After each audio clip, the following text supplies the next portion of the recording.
અરવલ્લી જિલ્લાના મોડાસા બસ સ્પોટની pole ખોલતો video આવે સામે।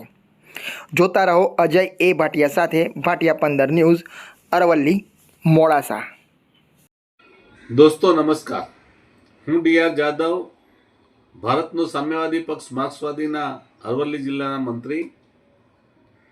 તાજેતરમાં અરવલ્લી જિલ્લાના મુખ્ય મથક મોડાસા ખાતે મોટા ઉપાડે મુખ્યમંત્રીના હસ્તે મોડાસા ડેપોનું ઉદ્ઘાટન થયું હતું। ચારે બાજુથી વાહવાહી મેળવવાના તમામ પ્રયત્નો કરવામાં આવ્યા હતા, પણ આ બસ સ્પોટનું ઉદ્ઘાટન થયા પછી સગવડના નામે મીંડું છે। બસ ડેપોની અંદર રાત્રિ રોકાણ કરતી બસોના પાર્કિંગની કોઈ વ્યવસ્થા નથી।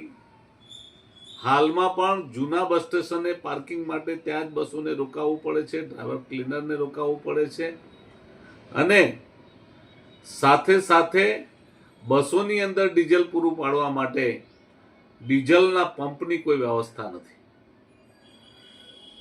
લોકોની ફરિયાદ છે કે અહીંથી અમદાવાદ જતી બસો દહેગામ ડેપોમાં ઊભી રહે તો દહેગામ ડેપોમાં ડીઝલ લેવા બસ જાય તો 70 થી 80 પેસેન્જરોને પાછું નીચે ઉતરવું પડે, ડીઝલ ભરાવીને આવ્યા પછી પાછું ફરીથી બસમાં ઉપર ચડવું પડે।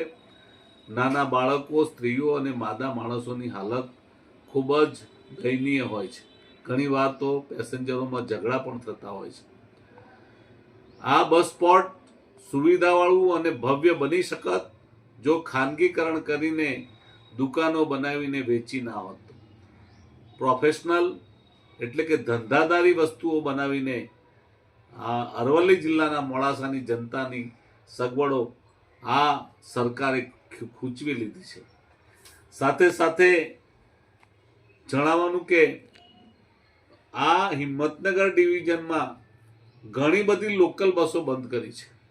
લોકલ બસો હિંમતનગરથી મોડાસા હોય, અમદાવાદથી મોડાસા હોય, મેઘરજથી મોડાસા હોય કે આજુબાજુના તમામ સ્થળોને કનેક્ટિંગ કરતી લોકલ બસો ખૂબ જ ઓછી કરી નાખવામાં આવી છે, અને પ્રજાને, પેસેન્જરને ના છૂટકે એક્સપ્રેસ બસોમાં બેસવું પડે છે। એક્સપ્રેસ બસોમાં ભીડ એટલી બધી હોય છે કે પૈસા ખર્ચીને પણ ઊભા જવું પડે છે।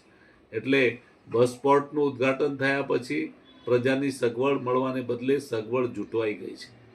માટે આ અંગે, પાર્કિંગની વ્યવસ્થા અંગે અને ડીઝલ મેળવવાના અંગે તાત્કાલિક એના અંગે એસટીના સત્તાધીશો અને સરકારના સત્તાધીશો પણ વિચાર કરશે એવી અમારી માંગ છે।